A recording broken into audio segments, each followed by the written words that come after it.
and welcome to another episode of Adventures in Messaging. I'm Emma Stratton, and today I am joined by the lovely Sarah Din, VP of Product Marketing at Unbabel. Hello, Sarah.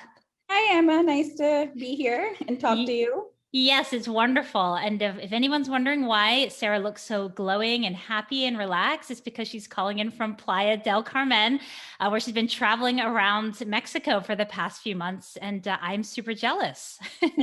Yes, that's especially because I'm in San Francisco typically, and right now it's raining there. So that's what all my friends tell me constantly is that they're Yes. jealous. Yeah. Making everyone jealous in the Bay. Well, I am so excited to chat with you because I've seen some of your talks before around how to approach messaging. You've got wonderful insight into research and process and, the reality of pushing through a new messaging strategy in an organization. So I'd love to just get straight into it, right? Like, Mhm. what is like the biggest challenge that product marketers are facing when it comes time to creating a kick-ass messaging strategy at your company? Yeah, I think the biggest challenge when it comes to messaging is really getting consensus on what good messaging is. Doesn't really matter if you're at a startup or a company that's been around forever and you're sort of redoing the messaging strategy. At the end of the day, messaging is one of those crafts like design that's tends to be very subjective, right? So everyone almost always has an opinion on what sounds good, how to talk about a product or a company, right? And even more at startups, I feel that's a bigger issue sometimes because especially founder-led startups who kind of have been thinking and breathing this world and it's kind Yes. of their baby, right? They can often have very strong opinions on how to talk about the company. So that can be, as a person coming in trying to make that shift or change that, it can be very difficult to navigate sometimes, and getting consensus with the leadership team can also be very difficult, but because again, you can have a variety of opinions. Your CRO might have a very different perspective than your CEO or CTO. So again, the subjective nature of it makes it pretty challenging sometimes. Yeah. So exactly. Everyone, anyone who can type is able to craft messaging, right?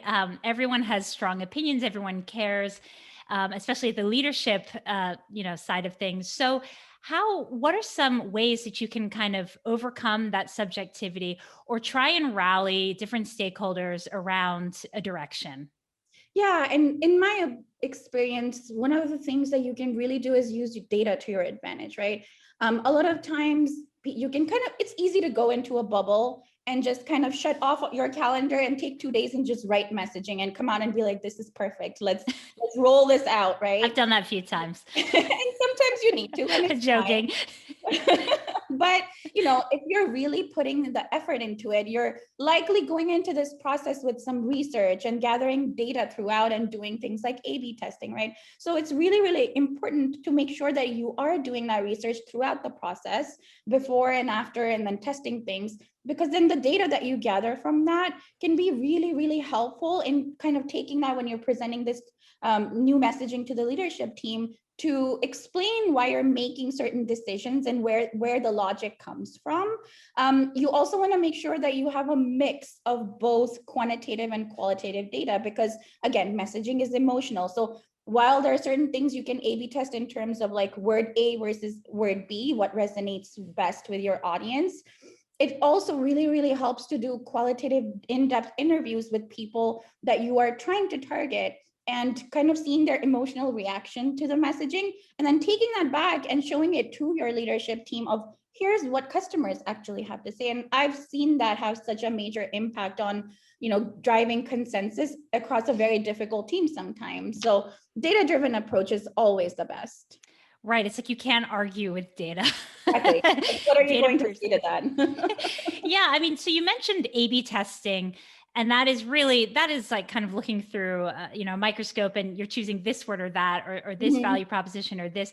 Do you think that there's a misconception around what A/B testing can do in terms of providing data on a messaging strategy?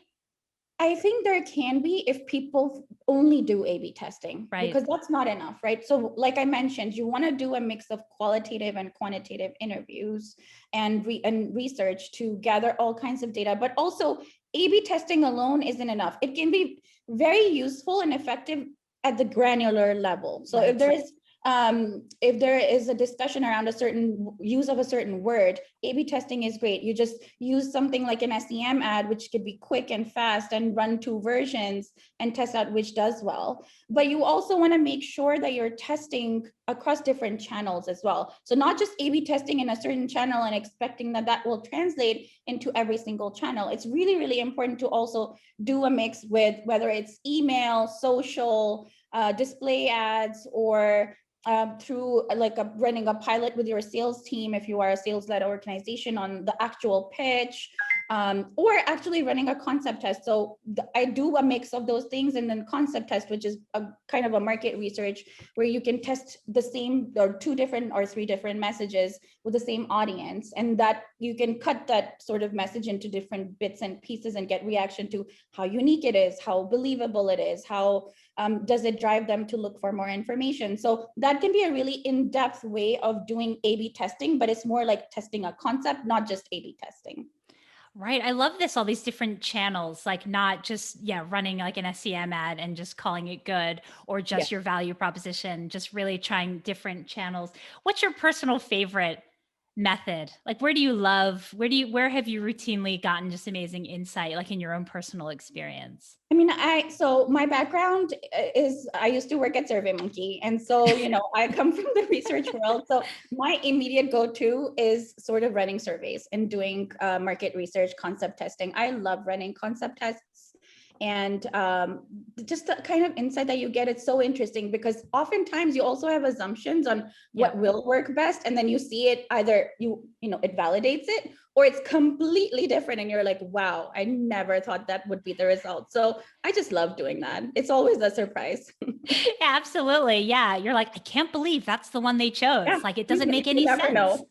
Yeah. Exactly. And I think probably the more research that you do, the more humble you are in creating messaging and realizing that, the perfect answer isn't necessarily the first thing that comes out of your mind, Oh, right? 100%. Another thing, when it comes to research, people don't traditionally think of this as research as well, but I also like to work closely with analysts on sort of, getting their reaction to your messaging as well. And, they're kind of out there in, talking to a bunch of your competitors, but also your prospects and customers. So they have a really good understanding of the market. And through this process, I also always try to like talk to Gartner or Forrester or whoever you're working with in your space. That can be really effective as well. That is so cool. Yeah. That's an awesome tip. All right. I absolutely am obsessed with your research background and like all your techniques and tips that you're sharing. It's incredible. I mean, out of all the things you've learned in your career and all these, techniques you've tried, I mean, what is the best thing you've ever learned? Like when it comes to messaging, what's the best thing? Yeah, I think there's 2 things that I can talk about that I feel you only learn from experience. One is, like I mentioned earlier, it's really easy to kind of go into a bubble, just sit down and write messaging for 2 days. And it's not hard to do, right? It's just writing. But it's really important to have structure and have a clear process outlined before you even start the process. And that includes things like having the right templates, because otherwise it can become such a long process if you don't have the right structure in place. And what that is important for even more so is, oftentimes when we think of messaging, and PMMs are obviously always talking about being customer centric, which is really, really important. Of course, that's like a huge part of what you do. But oftentimes what we don't talk about enough is your internal stakeholders. Because messaging will never be effective if not everyone in your organization is, 1, bought in, 2, is saying the same thing consistently, right? So in order for you to effectively roll out messaging, you have to make sure that everyone across your organization is sort of bought into it. And so having a right structure in place makes sure that you are sort of bringing them along through the journey. And so what I usually do is make sure that, as I'm doing research, for instance, not waiting until the end when everything's perfectly packaged and approved. You're like, here, I just launched messaging, right? You don't want to do that. That is not, nobody's going to love that, right? So, I mean, obviously, first of all, you should make sure you're getting their feedback to begin with. But at the same time, I like to share the insights that I'm getting throughout the process with the teams, your customer facing teams, your product teams, because one, it's interesting for them. They don't always get to do this or be part of this process. And two, they can apply it to their own roles in some way, right? And the end of the day, they'll care more about what you're rolling out when you do roll it out and be champions of it. So I think that's really, really important. I love you. I love everything you're saying, eating it up. I think it's that inclusiveness is so important because it's something when I run messaging engagements with teams, alignment is a big piece of it. And the key is bring people on the journey, have voices be heard, let everyone be like play a role, be a part of it, get excited about it and feel included. And that's going to take a lot of the friction out of the end, right? People just want to be, involved. And so I love this idea of regularly kind of sharing insights, things you're learning as you go, because it is useful for the other teams to learn that stuff. So that is super cool. And, you remind me of something that you mentioned. You talked about product marketing as being very cross-functional and being something like you're orchestrating many things. And you said, it's not just about serving customers and helping them, but it's also that getting internal teams rallied around like the strategy and the story. Do you think that do people commonly realize that that's a huge part of the job? No, Because I it's don't. I don't huge. actually hear a lot of PMMs talk about that part of product marketing. And I think about it more so because I've worked at companies where I've come in at a time where there wasn't a lot of structure of what product marketing means to that organization. So I had really had to set that up and educate everyone and kind of create the process. But in that, I realized that like that's actually a huge, huge part of your job that you forget. You just tend to kind of take that as a given, right? Like it's just part of what you do. But out of all the functions in an organization, there aren't many that are like product marketing. One, it sort of evolves as the company evolves. So there's never a clear sort of job description per se, right? Like it changes, and that's why I like it. But at the Yes. same time, it is one of those functions that brings everyone together internally and to rally around a mission or a strategy. And like I said, it's kind of like conducting an orchestra. Like even when you think about product launches, that really is what it is. Like you have to coordinate so many different teams and bits and pieces. You have to be super organized to make sure everything runs smoothly. And so that's the beauty of product marketing. And that's what I love about it the most, that there is a whole internal piece to it that not a lot of other functions kind of own. Yeah, I mean, it's true, right? You say we just accept it's part of the job and like, you have to do it, but it's kind of the biggest part of the job because, as you said before, if not everyone is on board with using this language, it's not going to happen. So I think we need to start getting it out there. Like this is a part of the product marketers world, and it's damn important, right? So important. So we've got time for just one quick thing. You shared a really great tip around writing and a kind of Mhm. quick way to sort of sense check. Could you just share that with Yeah. everyone?